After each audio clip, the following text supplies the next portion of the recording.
Today's video was recorded on April 25th, 2024, and this is continuing our journey through the Gospel of John. So this lesson is the sixth in our series, and this is going to begin an exploration of the concept of Jesus as the Word. And so today we're going to look at the Greek, which is the logos. Now, the Greek idea of logos is complex and the writings on it are vast. And the word means so much more than our English noun word. And this is what we're going to have to deal with today. So in this lesson, I mention the importance of having a good Bible dictionary. These Bible dictionaries help us with these ancient concepts that we find within Scripture. But I also realize most people are not going to have a Bible dictionary handy. So what I did was I put together a short review of the word logos for you. It's in a PDF.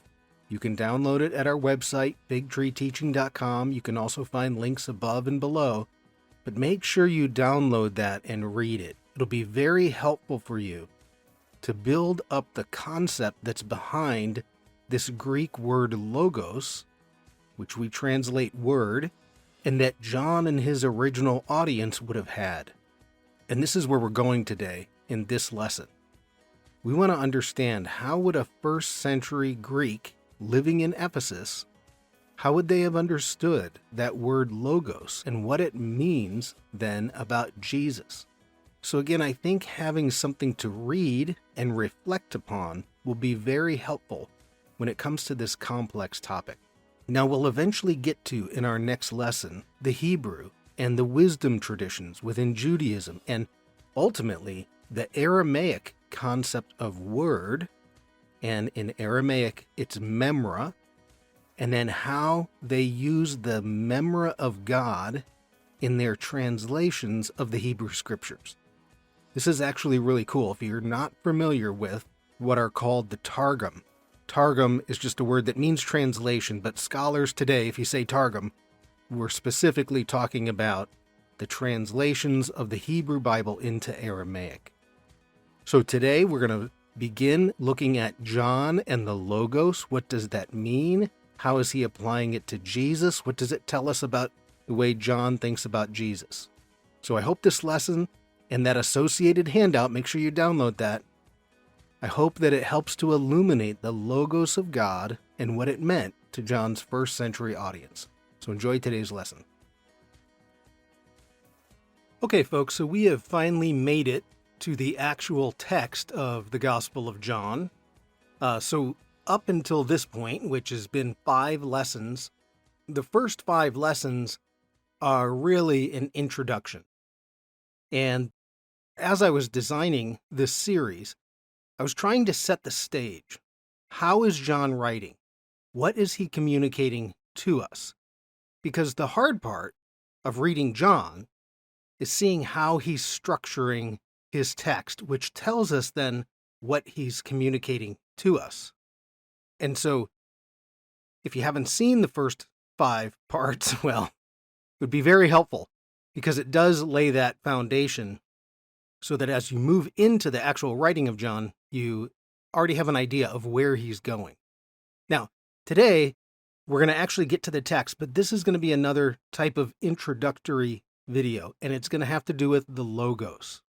And the concept of the logos, logos means word, and we find this in John 1:1, so the opening verse. And of course, this is one of the most well-known verses in the Bible. But what did that mean? If you were a first century person, particularly Greek, this week we'll look at the Greek. If you were Greek or Jewish, and you understand not just how to translate logos into word, but what's the concept behind it? Now, there's absolutely no way. This is a vast and complex topic. Take whatever large amount of information and writing on a topic that you could possibly have, and then double it again, and you're not even close to what's been written about the logos and how far back it goes. So it does get complex. I'm not going to try to go into that. I just want to give you an idea that this was something that his first century audience would have their own concept of, okay? And obviously what makes this important is this idea of logos is going to eventually flow into our concept of the Trinity, our understanding of that Trinity. So, by at least understanding the background of logos, well, then it can help you with the way that those early Christians were thinking about Jesus as the Son of God, and then that evolving into the doctrine of Trinity. Now, that takes a couple hundred years to get it fully fleshed out. Through all of the debates and disagreements, we've come up with what we would call orthodox, right thinking, the orthodox document about the Trinity. But again, a vast topic, and all I want to do today is introduce you to the topic, help raise your awareness. Now, there's a lot written on this. I'll provide some resources for you. If you're interested in studying more, check the show notes below, and there should be some links in there.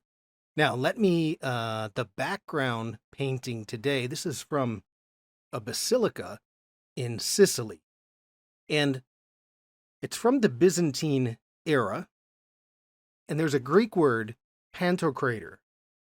And so they came up with these images, which are pantocrator. And pantocrator is a word that means all-powerful. So this is a depiction telling the people of that day that who's the all-powerful one in charge of all things? Well, it's Jesus, okay? So let's go right away to the text. We're finally going to read some of John. This is going to start John 1, verse 1. I'm pulling this from the New Heart English Bible. This is a rather new translation of the Bible. So let's look at John 1:1. In the beginning was the Word. Now, right there, in the beginning, what's John doing? He's pointing you right back to Genesis 1. And when he does that, in the beginning was the Word, okay? He immediately connects us to Genesis 1. And if you remember from the first couple lessons that we talked about, the structure that John has that underlies his gospel, there's an actual structure there. What's the structure? Creation. So John, by starting out his gospel with in the beginning, those three words, takes you right back to Genesis 1, and it's a retelling of the creation story. So the whole Gospel of John is a retelling of creation. It's as if in Jesus' incarnation, ministry, death, resurrection, and ascension, the entire cosmos is being born again. Okay? So this is what John is up to. So go back and check those out. But in the beginning was what? The Word, and the Greek word there, logos. In the beginning was the Word. Then John keeps going. And the Word, the logos, was with God, and the Word, logos, was God. Now, right here, as I've mentioned in previous lessons, John is a mystic, and he's going to present you with paradoxes. And so right off the bat, what do we find? The word logos was with God. Now, that word with, you would think, okay, something with God, but not God. Or with God, but different than just God. But then it says, and the word was God. Okay? So we've got, right off the bat, a paradox. It's something there. It's with God, and it also is God in some way, shape, or form. Okay? And that's where the paradox comes in. Okay. Now, it's important to see this, that when I started out this series on John, we spent the first couple lessons talking about how John is a mystic. There's a category called mystic, and his letter is a mystical document. Now, why? Why was I emphasizing this idea? Well, it has to do with learning and understanding about the category of mystic. What were the mystics concerned with? And what they're concerned with is the fundamental reality of his existence as it is, okay?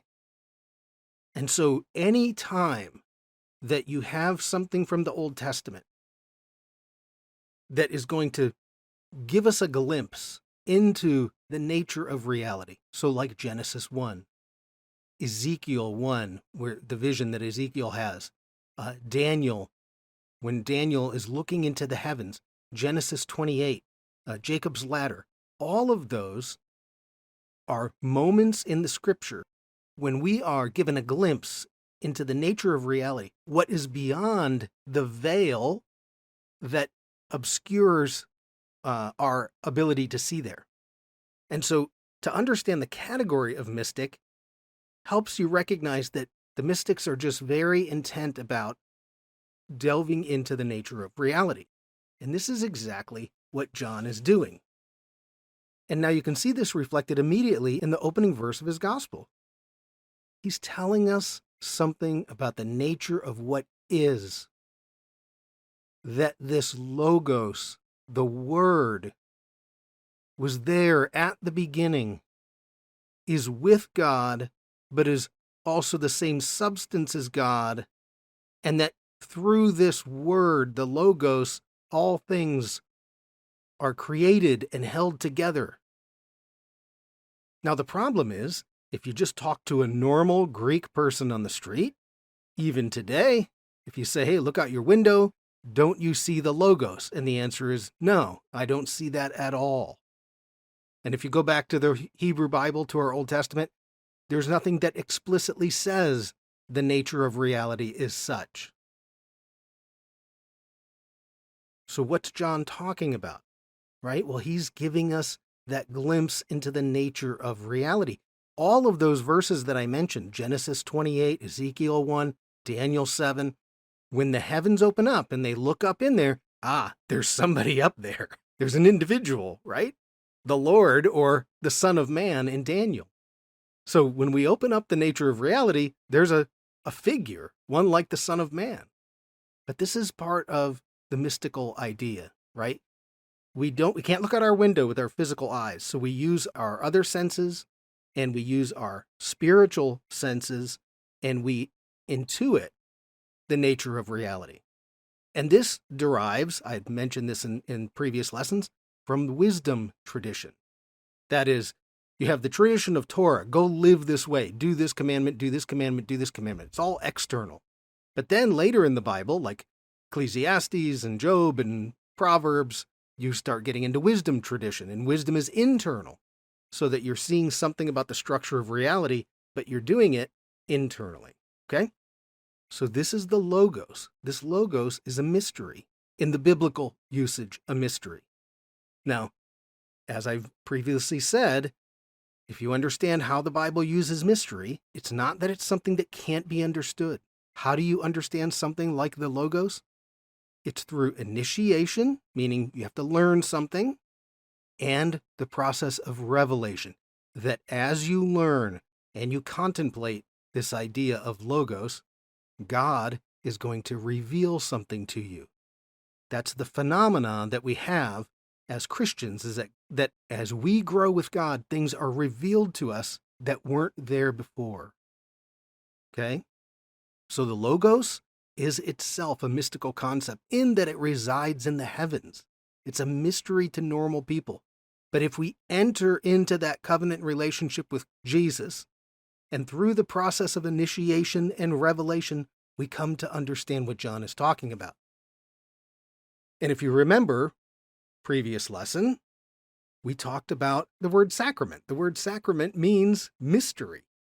And so our baptism, our Lord's Supper, those are the mysteries that we engage with. Because it's not always evident what is happening when we're engaging with those. But the fact is that we are engaging in communion or regeneration through these sacraments, through the mysteries. What's the big deal then? Why is it such a big deal that John uses this Greek word logos? So the word logos means word, but actually we don't want to just look at a straight translation. We want to look at the concept that comes along with it. And one of the main points, if you get nothing else out of this lesson that you're watching, is realize that the idea, the concept that exists behind the word logos is not a new idea. This is a concept that extends back both in the Greek philosophical circles, but also within Judaism and the wisdom tradition for literally hundreds of years. And what's happening is it's being fleshed out through the process, both philosophical. Philosophical means to love wisdom. Philo is love, Sophia is wisdom, so it's the love of wisdom. Wisdom is concerned with the nature of reality. In Judaism, you have the wisdom tradition, which is concerned with the nature of reality. They're both doing the same thing, and in some way they're coming up with an answer that is similar now, but it's not well defined. It's still quite granular at the time, okay? So what's new, of course, is that John's going to connect this concept of logos to a human being who was incarnated, who lived, died, and was resurrected. That's the radical part. Okay? But the concept of logos in that first century was not new, and it wasn't new to John's original audience. So what we have to do as modern Christians, we're post the doctrine of the Trinity. And we tend to be unaware of the history behind the word, which is logos. And then it gets clouded because we're looking back through a 2,000-year lens of church history and the dogmas that exist about the Trinity. And sometimes those will get in the way, and they might get in the way as you're going through this study, because I'm going to try to not go into the process of how we got the Trinity, but what was happening in John's day. And so we can go from logos to Trinity, but you have to realize that path unfolds with many twists and turns for the next 3 or 4 centuries. And not everybody agreed, because you're looking at something mystical, which we can't see. And the tighter you try to hold on to it, the more it slips through your fingers. So we have to work to separate our own understanding of the Trinity and to try to see it through those first century eyes in the way that John was communicating. So, I think it's pretty cool. I think, I want to have grace for these people who are struggling with the nature of reality. And at one point in my life, I did too. And many people, well-intentioned people, they're trying to understand that nature of reality, and they're coming up with something about reality that John's going to eventually come along and say, okay, now that is Jesus. Now, I'm not saying that the Greeks got it right, but they also don't have the special revelation from God. They only have general revelation. And you have to learn what's the difference between special. Google that, special versus general revelation. Israel has the special revelation. They have the word of God in their hands. The Greeks are dealing with general revelation that's available to all people, but it's not specific. So check out Paul's comments in it's Romans 2, verse 14 and 15 about the Gentiles. We have the ability, if you're outside that covenant, you don't have the specific word of God, to be able to understand something about the nature of reality. And I think it's cool. They at least were coming close to something that you could read John and say, oh, wait a minute. That's our understanding of the logos. Okay? It's very common for us these days to look at anybody in the past and judge them unfairly, because everybody in their own time is struggling with what the nature of reality is and right and wrong and all of that. And so, just realize if we're judging the people in the past today as, hey, they're wrong, we're right, well, guess what's going to happen in the future? Someone's going to look back at us and be judging us. So we have to be careful that we're not looking down our noses through the lens of history because we're so much better than everybody else. That's kind of my point. Okay, so let's take a look at this concept of logos, and it really is a concept rather than a statement or a definition or a simple proposition. Okay, there's a lot around it. And we'll start with the word that will eventually be translated word. So we're going to be looking at 3 things. We're going to look at the Hebrew, that's dabar, and we're going to look at the Aramaic, and that's memra. And that is actually where I think John is getting all of his what he's drawing from is the Aramaic memra. But we'll do that next week. We're going to look at the Hebrew, the history within Jewish wisdom tradition, and then the tradition of translating Hebrew into Aramaic, which is called the Targum, and the word memra. And then finally, and what we'll do today is the Greek, and in Greek, it's logos. That means word, but it also means a whole lot more, okay? They use it in a technical sense. So we have Greek logos, and the first thing, whenever you're studying the Bible, the very first thing you want to do is get a good Bible dictionary. Now, they can often be pricey, I understand that, but a good Bible dictionary can provide immense benefit for you. And so, in this case, this Bible dictionary, so I was a seminary, my degree is, it's a Master's of Divinity in Biblical Studies. Biblical Studies is different than theological studies, but biblical studies, because biblical studies is culture and history and language and these concepts that come along with it. And then my emphasis was on Old Testament. My point is, though, for any biblical studies major, this is like our Bible of all Bible dictionaries. This is called the Anchor Yale Bible Dictionary. And so when I give you the definitions, so if you want to find out about logo, you open up, in this case, it's volume 4, because this comes in 6 volumes. You open up volume 4, which is only K through N, and you look up logos, and there's about 10 or 12 pages describing as many possible uses as you can without getting too extensive. So we'll start with this. When we look at the idea of logos, we're going to start with the verb, and the verb here is lego. And so there's 2 senses with this verb, and then from that, you're going to get a groupings of nouns, okay? So the first one would be to gather. As they study Greek, they go as far back as possible in Greek to look how was lego used, and it's to gather. Now, what does that mean? What are we doing when we're gathering? Well, we're separating, we're discerning, we're moving one from another, we're choosing. It could be to count, it could be to recount, it could be to take an account. So gathering implies that you're discerning between 2 things. And then that way you would count or you would take an account. And the New Testament uses that, uses the idea of logos as an account. So now that's one way. Another way is to narrate, to speak, or to say, and that's a verb. And that's, of course, that's going to line up with the Hebrew debar as well. So if you start there, there's kind of 2 different concepts. And we would say, okay, from this verb, lego, which is gather, count, recount, or narrate, speak, say, now you're going to get all these nouns, groupings of nouns that come out. And on the side of gather, count, recount, what do you think they would be relating to? Well, you have words like computation or reckoning. I'm going to take in a reckoning of an account, which means I'm going to count something or I'm going to measure something. It's going through the process of discerning one from another. It's also used for ratio, a ratio, and the final one, proportion. Now, this is interesting because what the Greeks are going to do, even though we have logos as a noun that means word, it's a word that orders things. And you say, now, how did they get that? Well, it's because logos has a whole nother side to it that is different than just speaking. Okay, so on the other side, the narrate, speak, say, well, you could get a speech. That's a noun. A saying, that's a noun, and that's used in the New Testament.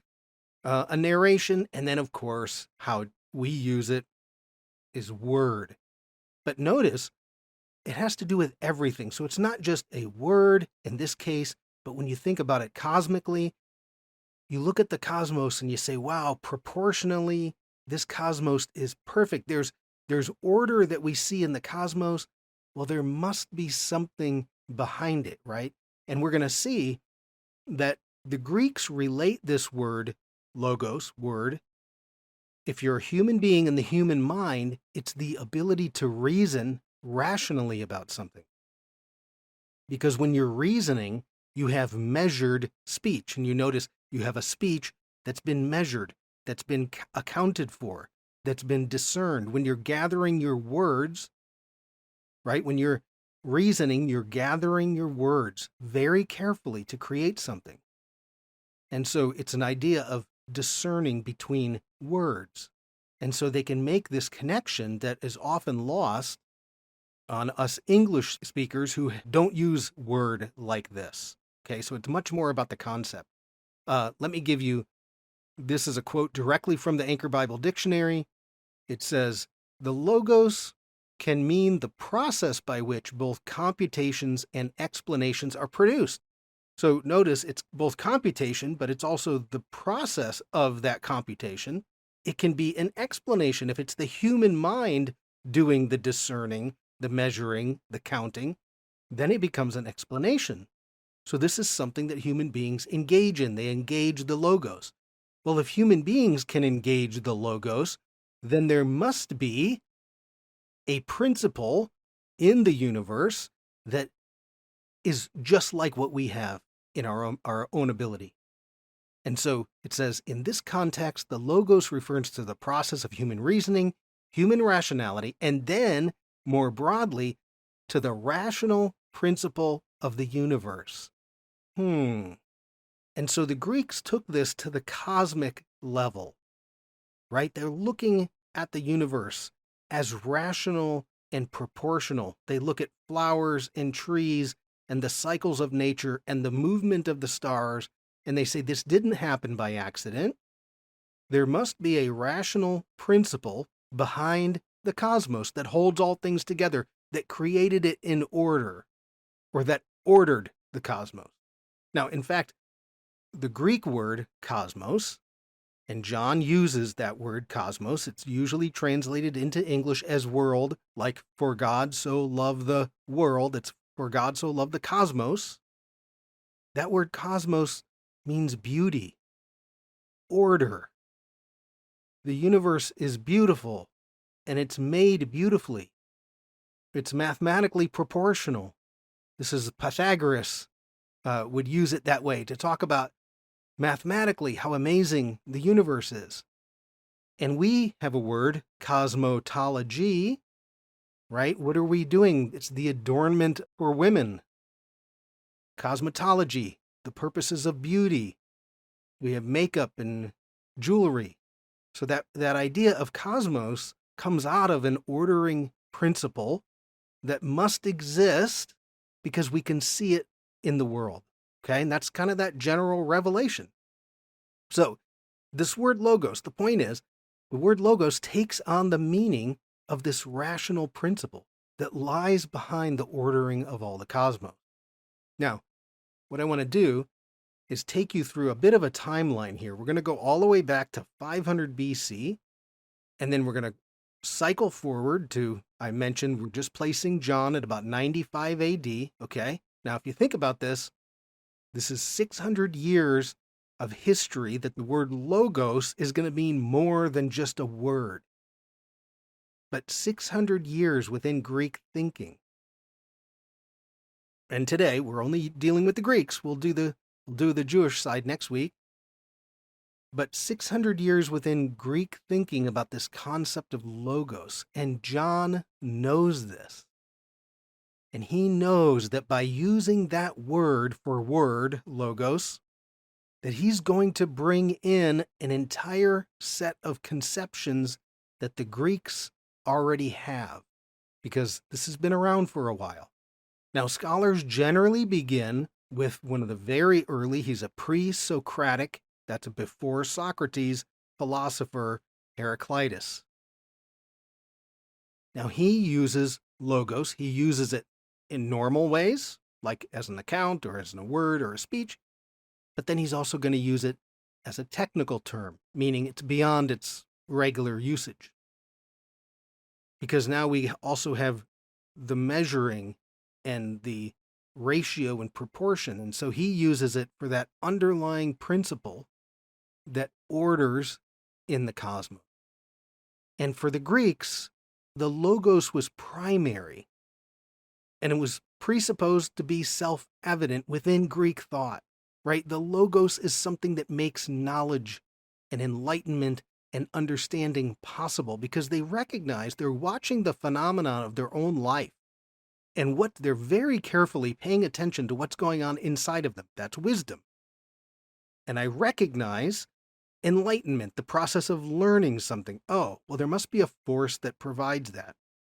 I mean, you think about the verb to gather. If you're gathering, it's purposefully dividing.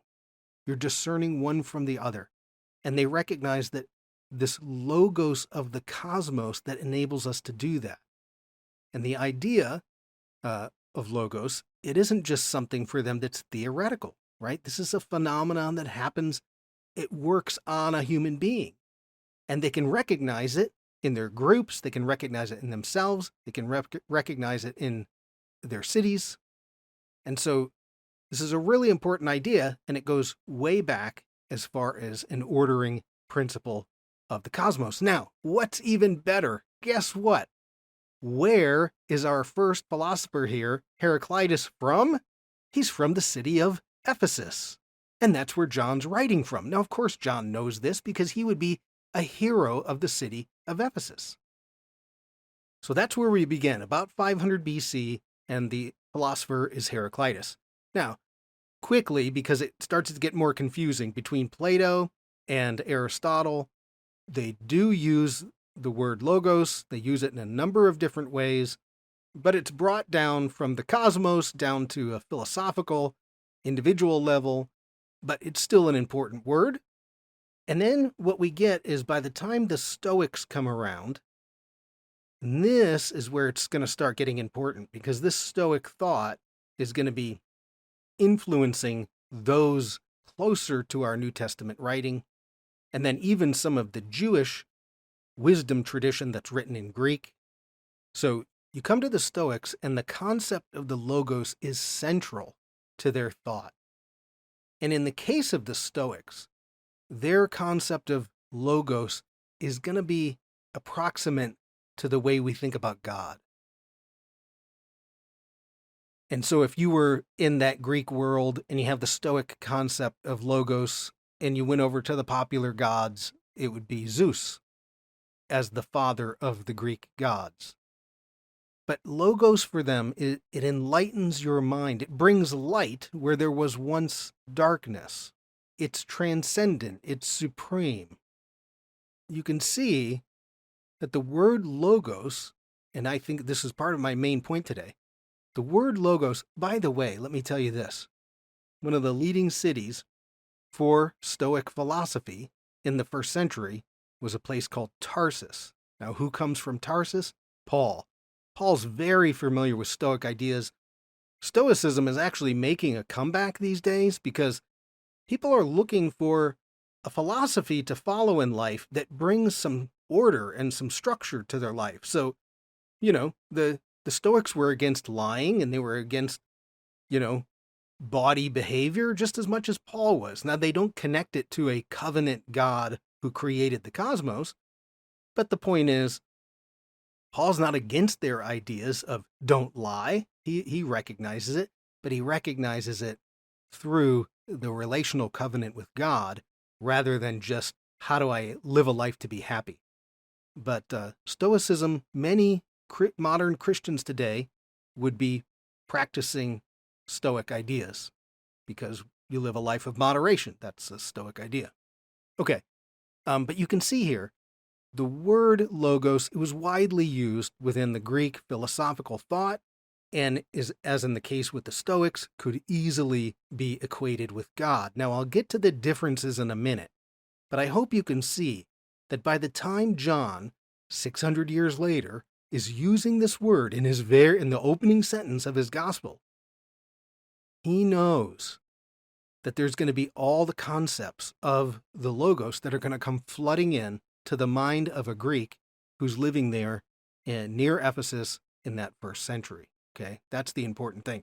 And so if we go to the opening verses of John, this is John 1 through 5, this would go right along with some of the philosophical thought there about the word logos. This is not going against the Greeks. In fact, for a long time within church history, especially in the early church, the only concept of logos they had was the Greek concept, and they married it up here with John. But if we look at verses 1 through 5, In the beginning was the Word, and the Word was with God, and the Word was God. That's logos. And he was in the beginning, and he was in the beginning with God. All things were made through him, and apart from him nothing was made that has been made. In him was life, and the life was the light of humanity. Think about the enlightening process that the Greeks had. Think about reason is the logos for the Greeks is the thing that orders all of the cosmos, that makes it beautiful, and the light shines in the darkness, and the darkness hasn't overcome it. So right there, that opening verse could easily marry up, and in early Christianity was often thought to be marrying up with the Greek concept of logos. But that's not what we think today, okay? So when we eventually get to the Jewish side, we're going to we're going to look at the wisdom traditions, we're going to look at the Aramaic, and then we're also going to talk about this fellow right here. His name is Philo, and he was from Alexandria, Egypt, so Philo of Alexandria. Now, what's unique about Philo is he lived in the first century, the first half of the first century, and he's Jewish. Now, he's a devout Jew, but he's writing in Greek, and what he's doing is he's attempting to influence his Greek audience to help them understand the wisdom of the Hebrew Scriptures, that they're not a bunch of crazy stories compared to your Greek thought, but that they line up rather nicely. And the thing is, he's also going to use the word logos. Now, he uses it in what ends up being a very Jewish way, but it's also similar to something that you may think about the Greek way, and it's very similar to how John is using it. So many scholars point to Philo and say, is John borrowing from Philo, or was he at least influenced by Philo? Now, again, we'll cover him in later lessons, but John would definitely be familiar with his work. And so the idea, what Philo helps us understand is that these ideas are not created by John. They're in the first century. And you can see some of the things that Paul writes, we can connect to Philo. Some of the things that John writes, we can connect to Philo. But it means that everybody already had something in mind, and now the gospel writers are going to clarify. And that's what the gospels are going to end up doing for those first century people. There's a concept that they already know about. Oh, okay, that concept is now Jesus. So what makes John different, though? And this is really important because John is Jewish. He has a Jewish background. He has Jewish thought. And it's going to line up with Jewish thinking. Now, I have already mentioned when we get to the idea of the Targums, that's the Aramaic translations of the Hebrew Bible. At that point, I think is where John's really at here. But it's a Hebrew conception. And the first thing is, and what John is trying to get at here, is that God is a relational God. And we human beings share in the identity of God. We're made in the image of God, and we can then relate like persons who relate in a relationship, like a father to a child. It's not a cold, hard, independent force that we may be influenced by, but is ultimately just a force. The Logos, the Word, is a person. And a person we can relate to, and we can be in relationship with. And God is a God who covenants with his people. And the covenant, the idea of covenant, presupposes relationship, just like a marriage covenant. And so the metaphor of marriage, we find that throughout the Old Testament, well, even into the New Testament. So the radical aspect of what John is doing by identifying the Logos with Jesus is that the Logos was born into the flesh and dwelt with his people. And that's radically different because when we engage, when we make Jesus Lord, it's not to some cold, distant power within the cosmos. You actually start engaging Jesus on a personal relationship type level.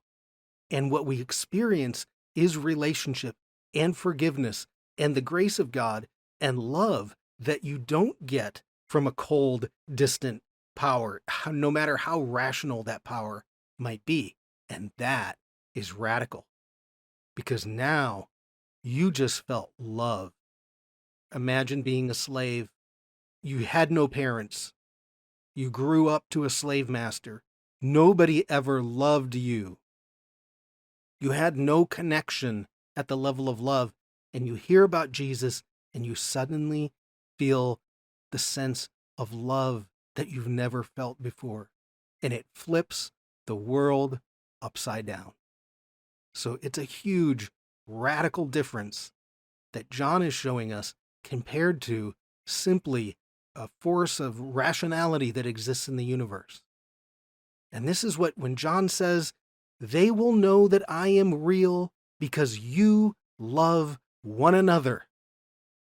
That's how the world knows that Jesus is real.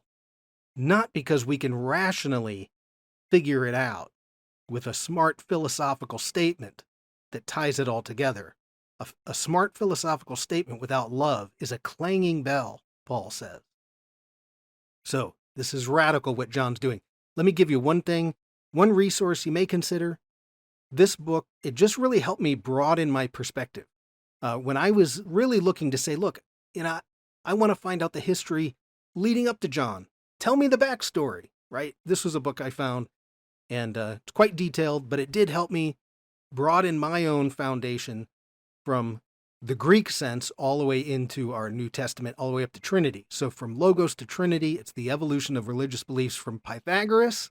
So he goes back to Pythagoras. I only went back to Heraclitus, to Tertullian, who's really seems to be the father of putting together what we know today as the Trinity. So I think you can find this book online. I'll go look at the description section below. If I can find a link, I'll put it down there. But that's a good read, comprehensive, and it will help broaden your understanding of how we got there. What's the background to this Logos business? So, main point today, remember? Main point, there's a background. It's not a new idea. If you're Greek, that word Logos carries way more than the word for word. Now, if you're Jewish, it's going to do the same thing. We'll also look at wisdom. We'll look at memra in the Aramaic tradition. But for those Greeks, that it was an underlying principle of order in the cosmos. The force that orders all things. It's comparable to the divine. It's transcendent. All things were created and ordered by the Logos, and the Logos enlightens our mind, is the process of rationally thinking about the cosmos. And then John comes along and says, I'll tell you what, folks, you really want to know what that Logos is? Let me tell you. He begins his gospel story telling you that Jesus is the Logos when it came down and tabernacled among his people. So next week, we'll go into, or the next lesson, we'll go into the, compare the Jewish background, shows up in a few different ways. We have wisdom, what's written in the wisdom literature, then how that's developed over time, say in Proverbs or in some of the Greek wisdom writing or Jewish wisdom writings that are in Greek. And then you have the Aramaic, and that'll really blow your mind if you're not familiar with the Targums. But this is really where scholars today are pointing that John is looking at. He's following that Aramaic tradition, and the word is memra. And so it's the gospel of the memra, the word. And when you see how those Aramaic translations use the word memra, you now realize that's what John's talking about, okay? Okay, so be sure to check these out as the lessons come out, and I think these will be very helpful for you to understand ultimately the Trinity and who Jesus is.